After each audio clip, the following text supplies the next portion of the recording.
جب ان سے جاہل الجھتے ہیں وہ کہتے ہیں بھائی سلام. یعنی فرض کیجئے کسی نے آپ سے بات شروع کی،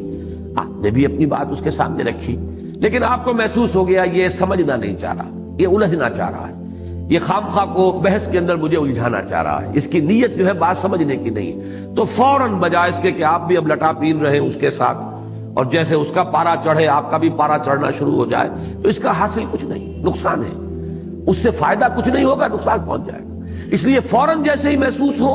اچھا جی آپ کی سمجھ میں میری بات نہیں آ رہی، اس وقت میری سمجھ میں بھی کوئی خاص بات ہے کہ آپ کی بات سمجھ میں نہیں آ رہی، پھر کبھی ملیں گے، پھر ملاقات کریں گے، اس وقت کوئی بات کرنے کا فائدہ نہیں. بس یہ کہہ کر خوبصورتی کے ساتھ قالوا سلاما وَإِذَا خَاطَبَهُمُ الْجَاهِلُونَ قالوا سلاما.